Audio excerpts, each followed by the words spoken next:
आवाज जनादेश में आपका स्वागत है। बुलेटिन की शुरुआत करते हैं खास खबरों के साथ। बिलासपुर के झंडुता में घुमारवीं विधानसभा क्षेत्र में हिमाचल प्रदेश की स्थापना के 75 वर्ष पूर्ण होने के उपलक्ष्य में एक भव्य कार्यक्रम आयोजित किया जाएगा। यह जानकारी आज बचल भवन बिलासपुर में कार्यक्रम की पूर्व तैयारियों को लेकर समीक्षा बैठक की अध्यक्षता करते हुए खाद्य नागरिक आपूर्ति एवं उपभोक्ता मामले मंत्री राजेंद्र गर्ग ने दी।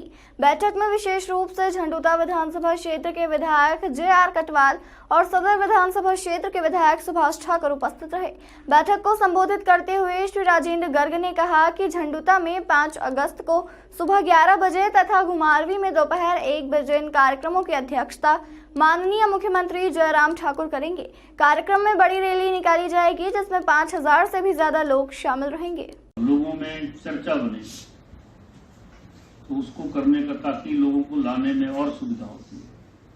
तो इसके ऊपर थोड़ा विचार करें कि इसको तय करें, पब्लिसिटी हो ठीक से।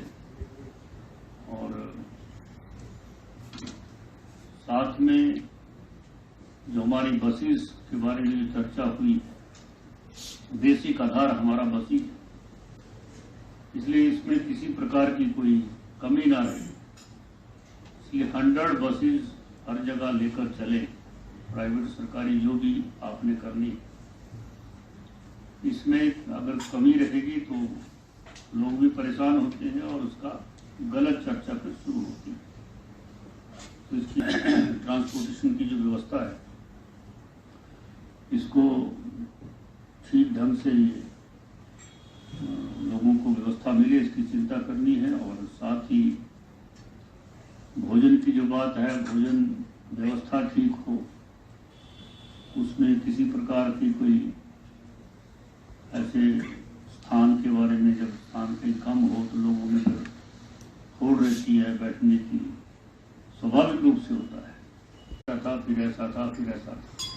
जुब्बल कोटखाई के विधायक रोहित ठाकुर ने प्रदेश कांग्रेस कार्यालय राजीव भवन शिमला में पत्रकारों को संबोधित करते हुए कहा कि कृषि बागवानी क्षेत्र वर्तमान डबल इंजन की भाजपा सरकार की उदासीनता के चलते हाशिए पर है, जिसका खामियाजा प्रदेश के किसानों बागवानों को भुगतना पड़ रहा है। यह बात कांग्रेस नेता व जुब्बल नावर कोटखाई के विधायक रोहित ठाकुर राजीव भवन में कही।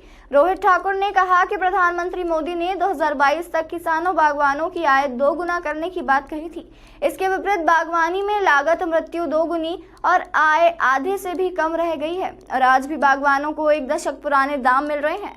पैकिंग सामग्री में अप्रत्याशित वृद्धि। रोहित ठाकुर ने कहा कि गत 2 वर्षों से लगातार पैकिंग सामग्री में अप्रत्याशित 40 से 50% की वृद्धि हुई है। हिमाचल प्रदेश में और यहाँ की आर्थिकी में सेब का एक बहुत महत्वपूर्ण योगदान है और यही कारण है एक तरह से मैं समझता हूँ 5000 करोड़ से ऊपर की इकॉनमी हमारी सेब की बन चुकी है और इसमें सक्सेसिव जो कांग्रेस गवर्नमेंट्स रही उनका बहुत बड़ा योगदान रहा। और अगर आप वर्तमान सरकार की बात करेंगे, एक तरह से हमारे क्षेत्र को और विशेष रूप से इस उद्योग को वर्तमान सरकार ने लावारिस छोड़ा है। ये तो जो घोषणाएं हो रही है, सबको मालूम है कि 1.5-2 महीने के अंदर चुनाव होने जा रहे हैं। आपके सभी बागवान सड़कों पर उतर गए हैं सरकार की नीतियों को देखते हुए, सरकार के उदासीन रवैये को देखते हुए। इनकी मैं समझता हूँ पूर्ण रूप से इनका जो 5 वर्ष का जो समय अवधि है, अगर आप बागवानी के दृष्टिकोण से बात करें तो पूर्ण रूप से निराशाजनक है। कोमसवाड़ में 24 जुलाई को बादल फटने से वहां पर लैंडस्लाइडिंग हो गई थी, जिस कारण एक परिवार का मकान व पशुशाला गिर गए थे, जिसमें 2 भैंसें व 1 भैंस का बच्चा, 12 बकरियां स्लाइडिंग के कारण दबकर मर गए थे। इसके साथ ही अधिकतर मलकियत भूमि तहस नहस भी हो गई तथा शव का खतरा बना हुआ है, जिसके चलते ग्रामीणों का एक प्रतिनिधिमंडल पीड़ित परिवार को उचित मुआवजा दिलाने के लिए उपायुक्त से मिले तथा ज्ञापन के माध्यम से उचित मुआवजा देने की मांग की और ग्रामीणों ने आग्रह किया है कि पीड़ित परिवार को सुरक्षित स्थान पर जमीन उपलब्ध कराई जाए। पंचायत घुमारवीं प्रधान, आज हम एक सोनलाल सुपुत्र श्री दयाराम गाँव धाड़त का जो 24 जुलाई 2022 को बादल फटने से वहाँ एक मकान और जो पशुशाला ढह जाने से इनकी 2 भैंसें और 1 बच्चा और 12 बकरियाँ दब गई थी।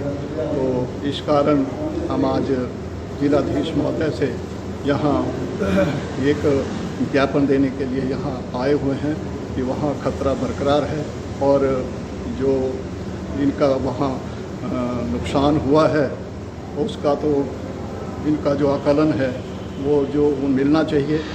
जो नुकसान हुआ है उसका पूरा इनका मुआवजा मिलना चाहिए, ये भी हमारी मांग है। और इनको कहीं सुरक्षित स्थान पर ज़मीन उपलब्ध कराई जानी चाहिए ताकि ये भविष्य में अपनी सुख व चैन से रह सकें। गृह मंत्री डॉक्टर नरोत्तम मिश्रा का बयान, बुरहानपुर में गिरफ्तार खलिस्तानी पर बयान। बुरहानपुर पुलिस ने एक लंबे समय से फरार आरोपी को गिरफ्तार किया है, बड़ी सफलता है। उससे पूछताछ करने के लिए बाहर से भी पुलिस आ सकती है। पूर्व में आरोपी ने खलिस्तानियों के लिए हथियार की सप्लाई की थी, यह आरोप लगाए गए थे। विदिशा के सिरोंज जिले में कुछ संदिग्ध व्यक्तियों को हिरासत में लिया गया है। यह दोनों व्यक्ति ना हिंदी जानते हैं ना अंग्रेजी जानते हैं। दोनों की डिटेल निकाली जा रही है। यह आदमी रशियन की तरह भाषा बोलते हैं, ईरान के अलगुर्ज के बताए जा रहे हैं। दोनों के पास से अमेरिकन और ईरानी मुद्रा पाई गई है।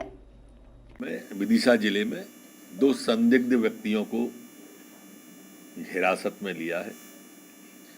ये दोनों व्यक्ति न हिंदी जानते हैं और न इंग्लिश जानते हैं। दुभाषीय के माध्यम से डिटेल निकाली जा रही है। अरबी या रशियन जैसी भाषा उनकी लग रही है। जो पासपोर्ट और कागज मिले हैं वो ईरान के अलबुर्ज के हैं। ये अभी जो ध्यान में आया है, तेहरान से दिल्ली होते हुए आए हैं। इनके पास से अमेरिकन मुद्रा, यूरो, ईरानी मुद्रा, भारतीय मुद्रा भी मिली है। ये जो महिला है उनका पासपोर्ट से अगर हम नाम को मिलाते हैं तो अली रेजा फली फोर, और जो पुरुष हैं वो रॉग सोरह अंसारी और 50-52 साल इनकी उम्र है। ड्राइवर का नंबर इन्होंने जो दिया है, जिस टैक्सी से आए हैं, वो टैक्सी ड्राइवर का नंबर अभी बंद आ रहा है। दुभाषियों को बुलाकर टैक्सी ड्राइवर से संपर्क करके इसकी तह में जाने की आज पुलिस कोशिश करेगी। जबलपुर अस्पताल में आग से हुए हादसे पर मंत्री सारंग का बयान। हमारी ओर से हर अस्पताल संचालक को हर तरह के सेफ्टी नॉर्म्स का पालन करने के निर्देश। मंत्री सारंग। सीएम शिवराज ने डिविजनल कमिश्नर की अध्यक्षता में जांच समिति गठित की है। मंत्री सारंग। जांच के बाद पता चलेगा कि क्या लापरवाही थी। मंत्री सारंग। स्थानीय प्रशासन की लापरवाही पाई गई तो उसके खिलाफ भी होगी कार्रवाई। मंत्री सारंग। हमारी ओर से स्पष्ट निर्देश, सेफ्टी नॉर्म्स का पालन करने पर ही हो सकता है अस्पताल का संचालन। मंत्री सारंग। फायर सेफ्टी ऑडिट के पहले से सभी को निर्देश है, इसका पालन करना अनिवार्य। मंत्री सारंग। की थी कि मध्य प्रदेश हिंदुस्तान का पहला राज्य होगा जहां फायर सेफ्टी ऑडिट होगा। तो फायर सेफ्टी ऑडिट सभी अस्पतालों में है और यही तो जांच का विषय है कि उन्होंने किया या नहीं किया। फायर सेफ्टी ऑडिट हो, पीरियडिक हो, हर समय पर हो, उसकी जो मियाद है उस तय समय में हो, ये पहले से निर्देश है और उसका पालन सबको करना अनिवार्य है। सर, टीम मॉनिटरिंग नहीं कर। देखिए, हमारे यहाँ किसी भी तरह की देश विरोधी गतिविधियों को बर्दाश्त नहीं किया जाएगा।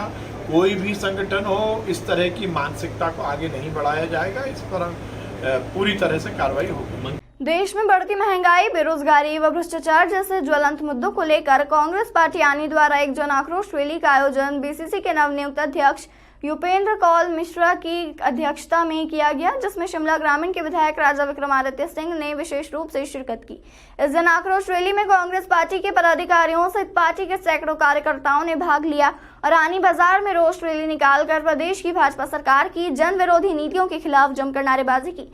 इस मौके पर आनी के पुराने बस अड्डे में रैली को संबोधित करते हुए शिमला ग्रामीण के विधायक विक्रमादित्य सिंह ने कहा कि वर्तमान प्रदेश सरकार अपने अब तक के 4.5 साल के कार्यकाल में विकास के मामले में पूरी तरह से विफल रही है और प्रदेश में महंगाई, बेरोजगारी व भ्रष्टाचार जैसे मुद्दे चरम पर है, मगर सरकार इस पर चुप्पी साधे हुए है, जिससे सरकार की कथनी और करनी साफ झलक रही है। उन्होंने कहा कि किसान बागबानों के हितैषी होने का दम भरने वाली भाजपा सरकार में आज किसान बागबान भाई महंगाई के कारण खून के आंसू रोने को विवश है।